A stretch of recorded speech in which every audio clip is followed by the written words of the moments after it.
नमस्कार। स्वागत है आप सभी का मेरी हरी भरी छत पर। वीडियो ज़्यादा लंबा नहीं हो और सीधा टॉपिक पे बात हो, वही चीज़ें मैं करती हूँ। तो सामने आप देखकर समझ गए होंगे कि आज का मेरा टॉपिक क्या है। आज का टॉपिक रहेगा टमाटर। मेरे पास बहुत ज़्यादा क्वेरीज आती हैं मेरे व्हाट्सएप ग्रुप के पे भी और फेसबुक ग्रुप पे भी कि टमाटर के फ्लावर्स है ना ड्रॉप हो रहे हैं, फ्रूट में कन्वर्ट नहीं हो रहे हैं, क्या कारण हो सकते हैं। तो देखिए सारी चीज़ें मैं इस वीडियो में कवर करने वाली हूँ। सारी छोटी छोटी चीज़ें हैं बहुत सारी, और मुझे यकीन है कि इसके बाद में आपकी प्रॉब्लम सॉल्व हो जाएगी। तो सामने जो आप पौधे देख रहे हो ये मैंने सितंबर में लगाए थे, सितंबर स्टार्टिंग में लगाए थे, और इसकी मुझे नवंबर स्टार्टिंग से ही मुझे हार्वेस्टिंग मिलने लग गई थी। अब मेरे वीडियोज में भी देखते हो कि मैं काफ़ी हार्वेस्टिंग लेती रहती हूँ रेगुलरली, और बहुत अच्छे टमाटर आ रहे हैं। इनके टमाटर के साइज़ थोड़े छोटे हैं क्योंकि ये वेराइटी इसी टाइप की थी, छोटे ज़्यादा बड़े टमाटर की वेराइटी नहीं थी। तो ये बीच में पौधे डिस्टर्ब हो गए थे, लीफ ऐसे हो गई थी, अक्टूबर में हो गए थे, ये देखिए ऐसे ब्राउन हो गए थे। लेकिन टमाटर थे इसमें खूब सारे, तो मैंने हटाया नहीं। लेकिन एक बार तो मुझे लगा था कि शायद गए ये टमाटर। मैंने फिर भी नीम ऑयल वगैरह स्प्रे किया, और जो तंबाकू का इंसेक्टिसाइड बनाती हूँ मैंने उसका भी स्प्रे किया। तो ये टमाटर चल गए, इसमें नई फुटान आ गई है, नई फ्लावरिंग भी हो रही है और फ्रूटिंग भी हो रही है। तो सबसे पहला पॉइंट तो ये है इसमें कि जितने फ्लावर आते हैं 100% फ्लावर फ्रूट में कन्वर्ट नहीं होते हैं, चाहे वो किसी भी प्लांट के फ्लावर हो, किसी भी सब्जी वाले हो या फ्रूट वाले हो, वो 100% फ्रूट में कन्वर्ट नहीं होते हैं। 50%, 60% या अच्छे से अगर आप कर रहे हो तो 80% आपके फ्रूट में कन्वर्ट होते हैं। अभी ये क्यारी है, इसमें भी मैं रेगुलर हार्वेस्टिंग ले रही हूँ, बहुत अच्छे चल रहे हैं। दूसरा पॉइंट ये है अपना कि जब जो टेम्परेचर जो हमारा होता है ना, वो अचानक से चेंज हो जाता है, फ्लक्चुएट हो जाता है, बहुत ज़्यादा डिफरेंस आ जाता है, वेदर चेंज हो जाता है, बहुत तेज आंधी आ गई या बारिश आ गई या बहुत तेज गर्मी हो गई या बहुत तेज सर्दी हो गई, तो ये डेलिकेट पौधा होता है, सभी पौधों को वैसे तो इफेक्ट होता है, तो फ्लावर ड्रॉप हो जाते हैं। अगर फेवरेबल कंडीशन रहती है ना इनकी, टेम्परेचर इनका फेवरेबल है, तो आराम से फ्लावर जो है वो फ्रूट में कन्वर्ट हो जाते हैं। फिर तीसरा पॉइंट ये होता है कि सनलाइट। हाँ, सनलाइट बहुत ज़्यादा इम्पोर्टेंट रोल प्ले करती है फ्लावर को फ्रूट में कन्वर्ट करने के लिए, चाहे वो कोई भी प्लांट हो। जिस पौधे से हमें कोई फ्रूट मिलता है सब्जी वाला, या जो फल हमें मिलते हैं, फ्रूट मिलते हैं, उनके लिए ये इम्पोर्टेंट है कि उनको फ्रूट में कन्वर्ट होने के लिए सनलाइट चाहिए ही चाहिए। तो जो टमाटर का पौधा है इसको 6 से 8 घंटे की धूप चाहिए, मिनिमम 6 घंटे की धूप चाहिए। इससे कम सनलाइट है तो अच्छी फ्रूटिंग नहीं होगी आपके यहाँ, हो जाएगी थोड़ी बहुत लेकिन अच्छी नहीं होगी, और बहुत अच्छे पौधे ग्रोथ भी नहीं करेंगे, ऐसे लैगी लैगी से रहेंगे और अच्छी मतलब ग्रोथ नहीं करेंगे। तो सनलाइट बहुत ज़्यादा ज़रूरी है। फिर थर्ड पॉइंट हमारा, फोर्थ पॉइंट आ जाता है ये वाटरिंग। देखिए वाटरिंग एक बहुत ही बड़ा मतलब इम्पोर्टेंट स्टेप है। वाटरिंग बहुत ज़्यादा रोल प्ले करता है। अगर ज़्यादा वाटरिंग हो गई, ओवर वाटरिंग हो गई तो फूल झड़ जाएंगे। अगर पानी की कमी रहेगी तो भी फूल फ्रूट में कन्वर्ट नहीं होंगे। तो पानी तभी दें जब ऊपर की मिट्टी सूखी देखें। मिट्टी को कीचड़ कभी नहीं बनाना है, मिट्टी को बस हल्का मॉइस्ट रखना है, नमी रखनी है। गार जो होती है ना, कीचड़ होता है, वो नहीं बनाना आपको। फिर आ जाता है पोलिनेशन। हाँ, टमाटर के पौधे में भी पोलिनेशन का बहुत बड़ा इम्पोर्टेंट रोल होता है। अगर पोलिनेशन नहीं होंगे आपके इसमें तो जो फ्लावर और फ्रूट में कन्वर्ट नहीं होंगे। तो फिर हम इसमें पोलिनेशन करें कैसे? देखिए सामने जो आपको टमाटर के पौधे दिख रहे हैं, ये या तो थोड़ी बहुत हवा है जो चलेगी धीरे धीरे, उससे अपने आप पोलिनेट हो जाएंगे। ये धीरे धीरे हिलते हैं ना पौधे, तो सेल्फ पोलिनेशन हो जाएगा। अदरवाइज आपके गार्डन में जो भी मतलब आते हैं ना पोलिनेटर्स, हनी बी, मधुमक्खी, सॉरी हनु बी, मधुमक्खी एक ही होता है, तितलियां जो भी आते हैं ना, उनसे हो जाएगा। या फिर अगर ये सब नहीं आ रहे हैं तो आप हल्के हाथ से अपने इन टमाटर के फूलों को टैप कर दें, हल्के हाथ से, बिल्कुल ऐसे देखिए जैसे मैं कर रही हूँ। तो एक बार ट्राई करके देख लेना, अगर ये प्रॉब्लम हो तो होगी तो आपकी वो सॉल्व हो जाएगी, इसमें कन्वर्ट हो जाएंगे।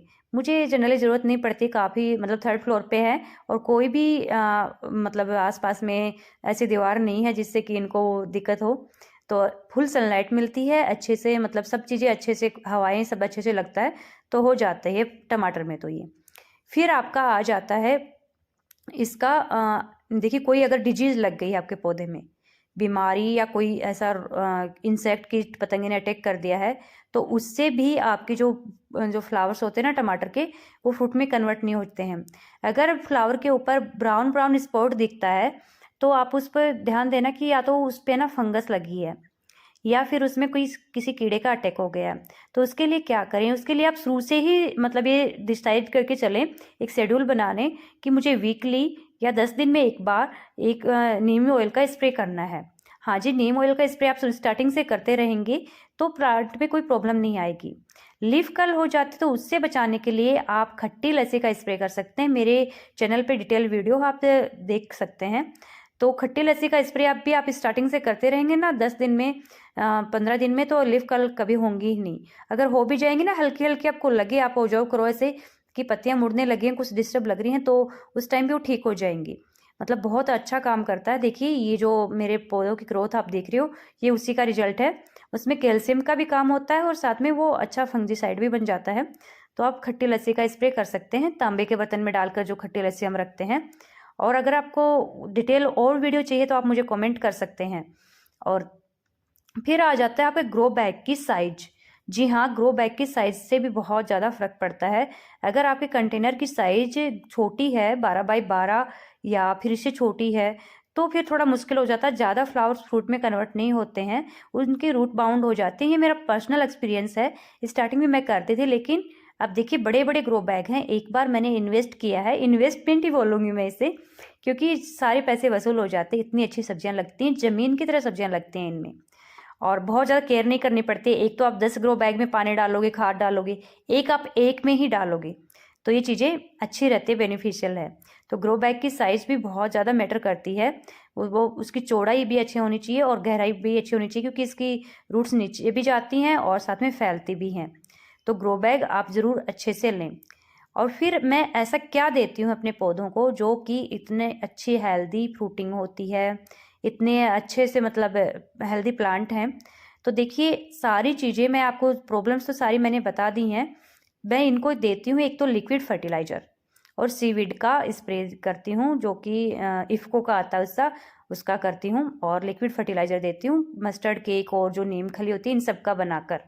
और जो सूखा खाद है वो मैं बस मिट्टी तैयार करते टाइम डालती हूँ, और वो भी मैं कम डालती हूँ क्योंकि मेरी जो मिट्टी है वो बहुत ही ऑर्गेनिक रिच मिट्टी है। मैं अपने गार्डन से निकलने वाला वेस्ट, किचन से निकलने वाला वेस्ट या पत्ते जो झड़ते हैं पेड़ों के, कुछ भी नहीं फेंकती हूँ मैं, सब कुछ इसी में यूज करती हूँ।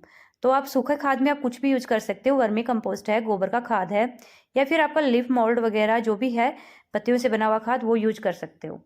देखिए वर्मी कंपोस्ट आजकल बहुत ज़्यादा ख़राब आने लग गया है, उसमें मिट्टी डालने लग गए हैं वेट बढ़ाने के लिए। तो आप क्या कर सकते हैं, आप जो गोबर का खाद मिल जाए ना पुराना, वो सबसे बेस्ट है।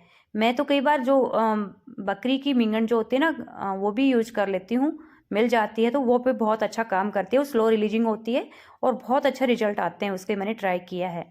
तो उसके बाद में आपके पौधे बहुत अच्छे चलते रहेंगे। और रेशियो यही रखें, मिट्टी तैयार करें उस टाइम की 40% खाद रखना है आपको, और 50% मिट्टी, और 10% जो अदर चीज़ें होती है ना, जैसे नीम खली हो गई है, रेत हो गई है, या कोकोपीट या राइस हस्क जो भी आपके पास है वो आप उसमें डाल सकते हो। अब ये होती है मेरे पौधों की खुराक। ये इफ़को का सीवीड है, ये मस्टर्ड केक फर्टिलाइज़र और ये चूना, ये चीज़ें मैं इनको देती हूँ। इनको मतलब ये डाइट होती है मेरे पौधों की। आप इसको बाज़ार से आप इसे ऑर्डर कर सकते हैं। मुझे डिलीवरी चार्ज नहीं लगता है, मैं कोई प्रमोशन नहीं कर रही हूँ उसका, अच्छा रिजल्ट आता है इसलिए मैं आपके साथ शेयर कर रही हूँ। और लीफ कर्ल के लिए मैं ये खट्टी लस्सी का यूज करती हूँ, इसमें थोड़ी सी बची है, तो ये बहुत अच्छा काम करती है। और जो मस्टर्ड केक फर्टिलाइज़र है उसमें मैं मिक्स जो होती है ना खल, ज़्यादातर वो डालती हूँ, मिल जाती हैं तो, नहीं फिर मैं सरसों की खली से बनाती हूँ। मिक्स में तिल की खल हो जाती है, मूंगफली की हो जाती है, सरसों राई इन सब की खल हो जाती है। और उसमें उपड़े भी मैं उसी में डाल देती हूँ, जो कंडे होते हैं ना, उससे वो अच्छा ह्यूमिक एसिड भी बन जाता है उसमें। तांबे का बर्तन में, इसका डिटेल वीडियो मेरे चैनल पे है। और 20 दिन के अंदर मैं देती हूँ, क्योंकि मेरे ग्रो बैग बड़े हैं तो 20 दिन आराम से चल जाते हैं।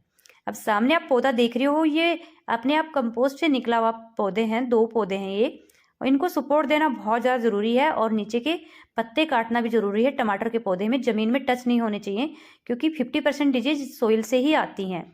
मुझे लगा था कि पता नहीं कैसे चलेंगे, क्योंकि ज़रूरी नहीं होता है कि जो हम किचन में टमाटर यूज कर रहे हैं वो सक्सेस हो ही हो।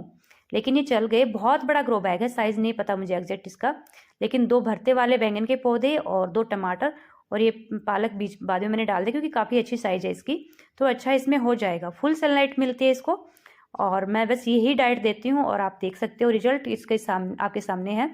फ्लावरिंग भी अच्छी हो रही है और फ्रूटिंग भी अच्छी हो रही है।